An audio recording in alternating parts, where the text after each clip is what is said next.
about when to know when you should return to therapy, and also like how do you do that?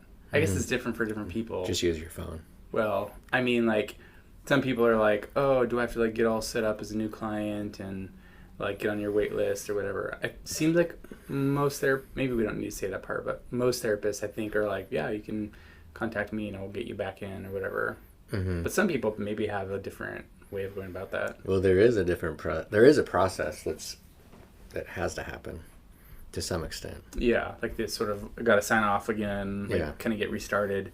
But it's not like you have to start from scratch. Like, hi, nice to meet you. Yes, my name's yes, you do. Joe Client. Let me tell you my history. I'm like, I know, I remember you. Oh, you do? I don't think you do. Let me tell you. I was the one that made the... Yes, stop talking. Right.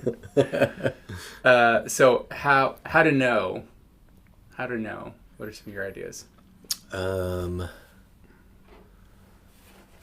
Events happen. They're bad.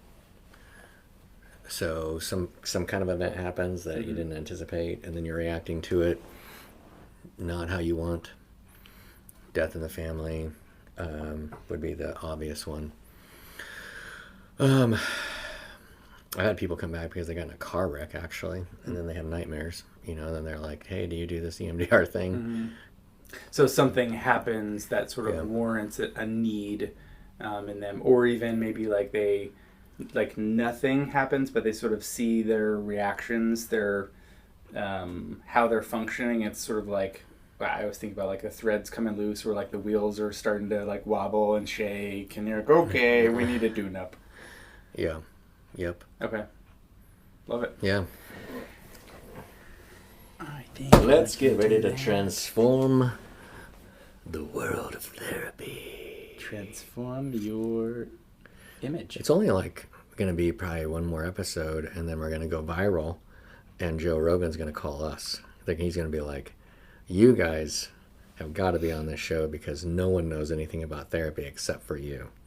And Finally. He'll be like, and me, because I, go or whatever, but like, you guys know more. I figured he'd be talking to me, and then I'd have to let you know, because he would reach out, and then I'd be like, Aaron, guess what Joe told me? Yo, Nate Dogg, what up, brother? Long time no talk. Yeah. Like, forever.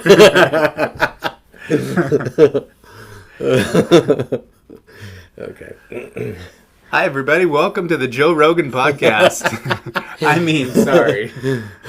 Lying alert. Yeah. Lying alert. There should be a big sign. Boop, boop, boop. Your nose should get AI bigger. That'd be awesome. When we hit it big, we'll have like editors that like do all that stuff. It'll be like some guy with a triangle. Ding. Just all the time. He's gonna get paid so well. Oh my gosh. Look, I just got done working at the circus and I came. Probably. He's got small hands. All right, here we go.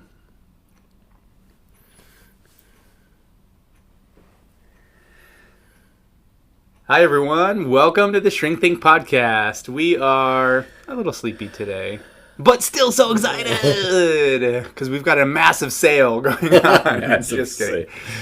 It's a foundation. We're on our boat. It's a foundation sale.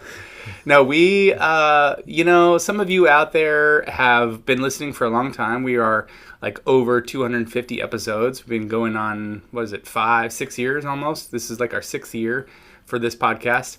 And we appreciate you all listening. We know that you've all grown a lot immensely.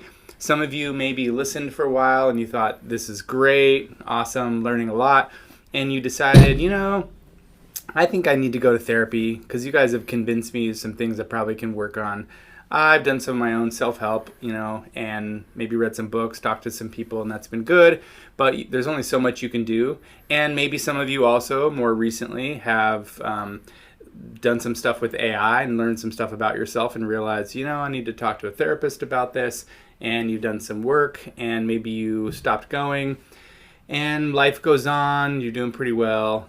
But then something comes up, like maybe you get into a car accident or maybe somebody in your family dies and you've got like some big reaction. Or maybe it's just something really subtle, like something with your kids is happening or your partner at home.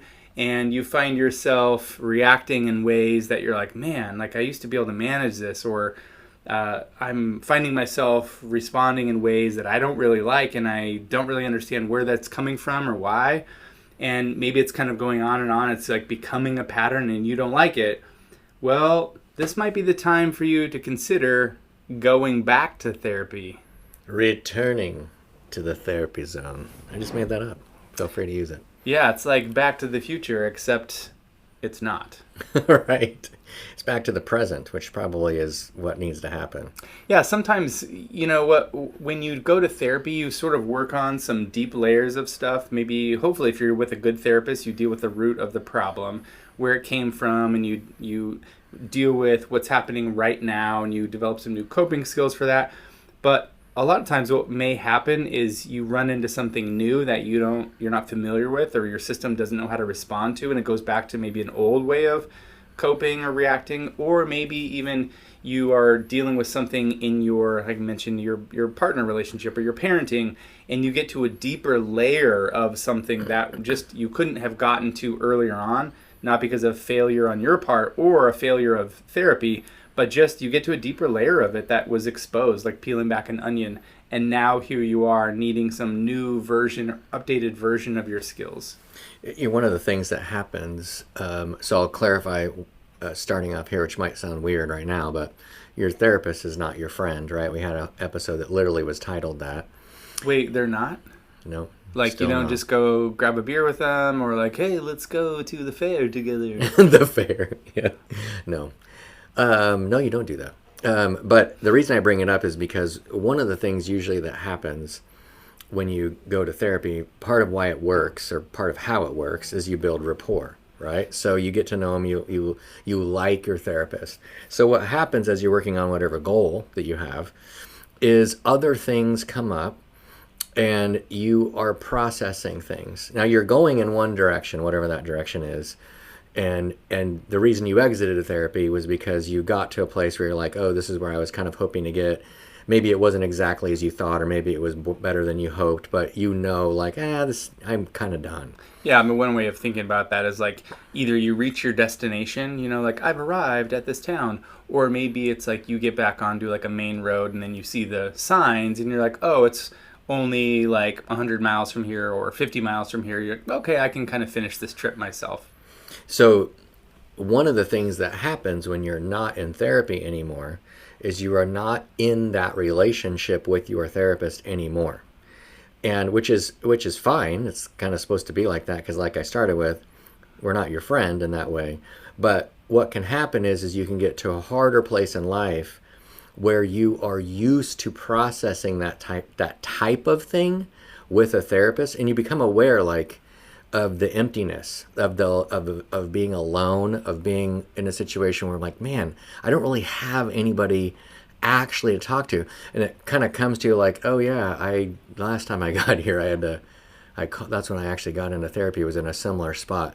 So it doesn't necessarily have to be in a major event, but the intangibles of therapy is often what ends up kind of like tapping on your shoulder when you're in the situation that's more difficult than you maybe realized when you were in it. And I think oftentimes what you're describing in that original spot is like you get stuck enough, like let's say it's the first time you're going to therapy, and you get stuck enough where it's usually probably like a deep hole, or you're stuck enough that it's a big deal, and you're like, oh, this is pretty bad. I need to talk to somebody, and usually that can take a while for you to figure that out, that you're in a stuck enough place because you're trying this and you're trying that. Maybe you're reading something, listening to podcasts, talking to people, grabbing for some kind of resources to help you get unstuck without going to therapy. And so that doesn't work, and then you go to therapy and you're like, okay, I've tried some things and I really just need some help, right? So the second time, and obviously if you've like bounced around, gone to multiple therapists, this is sort of like maybe that first, cluster of therapists you worked with, and then you took a break, and maybe this is your next round. You might not be as stuck as that. And the hope would be, I guess, first of all, that you don't need to wait until you get that stuck in order to realize, hey, maybe I should go talk to somebody again. And oftentimes you can go right back to your same therapist if they're still practicing and they've got openings. and you've talked about this before you left, or if you haven't and you're still in therapy and you want to consider this, talk to your therapist about if you're going to finish therapy. What does it look like for us to re-engage at some point in the future, so that we have an outline of what that might look like and how to go about it. But hopefully you don't get that stuck and you realize, this isn't working. And last time I got here, it took me a while, and I don't want to go through that process again. I'd rather just get unstuck now. And probably the knot, so to speak, of your problem isn't going to be so big.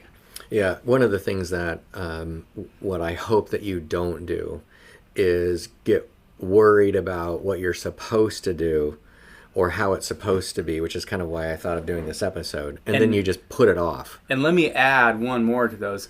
Worried about what your therapist is going to think of you. Yeah. That's a really common one. Like, I can't show my face in your office again, because you'll be like, oh, you again? Or like, oh, I thought we fixed that, Sorry, I still have problems. Or I knew it. Yeah, right. You should have never left. I knew you'd be back. You just couldn't stay away, could you? You just had to flub it up. No, because the reality is, we know as therapists, we know that you're human beings, and we know that people are going to go through, anybody who's been in this field, work in this field for, I would say like an extended period of time, like 7 years or more, you've probably seen people cycle back in. And it might be surprising at first, if you've been practicing that long, like, oh, you're back, what's going on? But when you've done this for a longer period of time, 10, 15, or for us, 20 years or plus, 20 years or more, you've seen quite a few people cycle, and maybe even multiple times. And what you learn is, people just go through like different phases. Mm-hmm. And obviously the aging process happens where maybe somebody comes in their 30s, and then they come back in maybe in their late 30s, or they come back in when they've gotten married or started having kids. And there's a whole new phase of life or of self, like they're in midlife crisis, or now their parents are aging, and there's a whole new thing that they're dealing with. So we want you to know that we know and expect this to happen, and it's very, very normal. Yeah, the by the way, just as a side note, with that, we've talked about this already in a previous episode. It kind of depends on if you're listening in order or not, but we just did some recent ones on AI. And I think one of the things that's happening is people are, I think, postponing because they're like, I'm going to do this with AI. So oftentimes returning to therapy, it's going to make sense that, you might think that and then go, maybe I'll just ask, ChatGPT, or I'll ask, another Claude. AI. Yeah, whatever. The problem with AI that is not, AI is never going to be able to overcome. I guess unless it becomes sentient, in which case I don't know if it'll care. but like dun dun dun. Right. But is the tone, is when you are expressing what you're expressing, even if you're doing it audibly into the whatever device you're using, it's not necessarily picking up your actual tone. It doesn't know you that way, so it doesn't really know necessarily, because you've been with friends, you've been with people where they'll say something and you'll think, this might be a bigger deal to you than you think, man. Like, it's not based on you repeating it, but you don't sound good. Yeah, as an example, I was talking with a woman yesterday, and she was telling me some story about like some, parenting situation that was happening. And I could tell just in the way she was talking about this, and it wasn't really anything that dramatic, it wasn't that noticeable, and what she was saying wasn't like, I'm going to kill the person. It wasn't that at all. But I could tell this was a subtle difference from how she was used to talking. And I was like, what is this? There's something happening here. And it took us this session to explore and figure out, actually, there's a lot of stuff connected to childhood, connected to some experiences she had when she was a teenager that are affecting her relationship with her child now. So like those are the kinds of things that a person, not an AI, can figure out and know in you. Yeah. So assuming that you've kind of got to the place where you're like, I don't know, maybe I should entertain getting back in there. But we'll talk more about, this whole episode is going to be about that. I think this is where therapists differ. So it does make sense to, like Aaron was already saying, kind of talk on your way out. It's not weird at all to say, and we've talked about this in a previous episode, but the idea of like, okay, well, hey, is it okay if I ever come back in, type of thing. Some people feel like when they're done, they should be done, and then that's it, that type of thing. So if you've had that conversation, you probably know something already, like, oh, that's right, he or she told me that they were going to do this, this, and this, and how to call and whatever. I personally take an approach. I put it out there for the other therapists because I'm sure that if I was on the other line, I'd want to know, or on the other end of this. If once you're an established person with me, you just kind of are. It's like a revolving door. So yeah, so if somebody calls back in to come back in, what I'm going to do is I'm going to be okay putting them in a cancellation because they already know me, they already know what's going on. So I'm going to check their availability to find out with them, like, hey, is it even possible to do this on like any day type of thing, or you really need a specific time, and then that's going to adjust how I do it.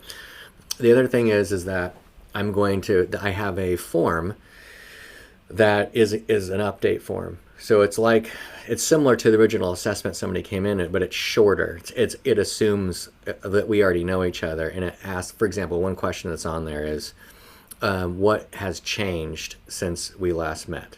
Obviously, you can't ask that the first time. Right. Yeah. What do you mean? I don't even know you. So it's a little shorter and easier to do, but I try to get that out to them soon so that in the event of a cancellation, it's already done. And also you have to send out like demographics. You have to refill stuff out. There are certain things for insurance companies if you're using that. But in general, if you've been out for a year or you were out and then went into a new calendar year, you're gonna need to fill some things out. Especially the new consent forms, which is just like saying, yes, I agree to all these things about therapy and financial forms and privacy and all that kind of stuff. It's also, by the way, not weird or offensive if you think to yourself, I don't want to go back to my first therapist. I mean, I get people all the time that they had a good time with their other therapist. It has nothing to do with the other therapist.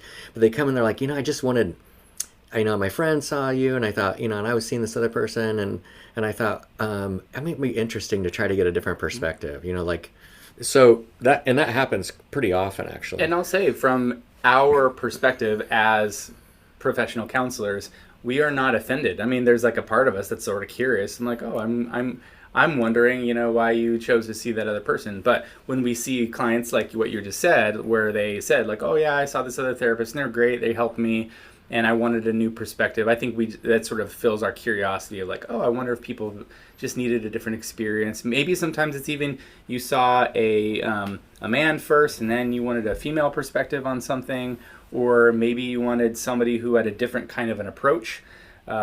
Somebody originally was doing, talk therapy, and now you're like, I know what I'm doing here, and I think I need some EMDR, or I need IFS more specifically. Like, we're totally okay with that. We're not offended. It's actually, we just want you to get the help that you need. And if you know what you need, go for it. If I feel offended, all that I do is remind myself that I'm probably better looking anyway. And then I can feel better, Yeah, because the previous therapist passed away. Right. They're dead. Yeah, much better looking. Yeah, because therapy's totally about that. Exactly. On the next episode, we will be doing a live intervention with Nathan Dawkins. Oh my goodness. So but it is pretty common to have that happen. So if you haven't even thought about that, you could consider that. Like, oh well, I wonder if I'm going to go back. Like it might be, for example, we talked earlier about an event happening, right? So sometimes, life happens, and you have something. Let's say that you have something that's wacky happened, never happened before in your life, a major car accident. You're back from that, so to speak. You're healed from the actual physical trauma, but you're having nightmares. You're having all these things, and then you're like, man, I wonder if my therapist can help me. You do a tiny bit of research and learn about this EMDR. Then you're like, I don't know if my therapist does EMDR. And so then you could call it, you can look it up and see if they do. And if you're still unsure, you can obviously call and ask them. But I would call and ask them anyway, because maybe they know somebody that they trust and be like, yeah, I don't really do that. However, you should call this person. I've noticed a lot of good change from those folks. And by the way, this can also be a benefit in what you're describing. If you talk to your therapist and they recommend, somebody else doing like EMDR when your therapist didn't do that, that can be a benefit. And if you signed a release of information electronically or on paper, it could be beneficial if that your therapist knew this other person and was recommending this other therapist. If your therapist just gave like a brief history to their colleague about like, hey, I'm referring this person to you. I'd love to share a little bit about their background and maybe why some of this stuff is coming up, or maybe some things that would be helpful for you to focus on in therapy working with this client. Sometimes that can be a really, really good benefit, because the new therapist gets some really valuable information that can save you a lot of time and help direct you in your therapy more effectively. Kind of along the lines of what you're saying, Nathan, about some event happens. Sometimes it's not. It can be a big event or a significant family sort of a thing, but it's the kind of thing where maybe you only need like a couple of sessions. Yeah. That happens too, where it's like, I got to put my parents into a home. They're getting older, losing their memory. They need some memory care, and our relationship is changing, and I need to figure out how to adjust to this. That kind of thing can be like really stressful for people, maybe especially if that relationship has been difficult for them. Or maybe one thing that happens a lot kind of in this parents aging thing is I get a lot of people whose parent they have not had a good relationship with is dying, and they're only going to have a certain amount of time with them, and it's bringing up a lot of stuff and they're not really sure how to process it, and really that only needs like a handful of sessions. That's okay as well. Just because you feel the need to go back to therapy doesn't mean like I need to go back in and spend like 8 years. Right. It could be like maybe a handful of sessions. Yeah, you're not recommitting to what happened before. You're actually probably saving time from a rapport standpoint. And on the other hand, like Aaron's saying, I mean, actually, you're bringing that up. I have the exact situation that you're talking about. Just happened. And when they were in, we decided like, you don't need to be in here every week. Like this is more of an every other week or type of a thing. There is some time pressure involved, but that type of thing is actually not that weird. The other thing too, like I was kind of mentioning earlier, that could end up in a couple sessions, is when you do realize something kind of happens, or a way of thinking about something, and you realize, oh my gosh, like I do not have anybody to talk to about this. Like there's not really a good friend zone to go to. There's not really like, and honestly, the AI situation, you're like, that's kind of too detailed. I don't even know what I would have to explain. That's like too much to even explain to AI, and you come in for that type of thing, and it might seem big, and you might realize after you're in there like, oh, this is actually not that big. Because a lot of times what actually ends up happening as we kind of turn the corner for home here is that the situation might be different. Maybe you are reacting a certain way, feeling a certain way, and you don't really know how to handle it. But when you talk to, especially if you're talking to one of us that you've worked with before, your previous therapist, we know you, we can say, oh, you're probably reacting in this way. Is it bringing this stuff up for you? And then we might be able to take that skill that you were learning before seems like it's no longer working, and just modify it, adapt it a little bit for this new situation. A lot of times it's not like you need to learn a lot of new skills. It's more like, let's just update how you're using it for this new situation. And a lot of people find a lot of benefit for that. They're like, okay, like I can just apply it this way, and you mean I don't have to do this? No, you can just skip over that and do it in this way. And they're like, oh, let's give it a try. And lo and behold, that seems to work. And that's the cool thing, is because you've already done a lot of the work in the past. And so it's really just using it in a more advanced way. Yeah, I think of a couple things. One, I would say that if you are thinking about going back to therapy, and you're even listening to this podcast episode, meaning like it's came onto your mind, and that's it, I would say you probably should go. It just that tells me there's a part of you that is going like, we probably need to get back in there. We probably need to process. Even if it's just for one session, just start with one and see if you need anything else after that. Some of you have planned ahead with your therapist for when to re-enter. And the last thing I would say is... Can I get on your calendar for February of 2029? That's 3 years away. But I'm going to need it. I already know. What are you going to do on that date? Is there something you need to tell me? No, it's 2 weeks before that day. And I'm going to feel real bad about it. So the last thing, though, because it's kind of a perfect example. A person came back into me for therapy because they had done some previous addiction work, and they showed up.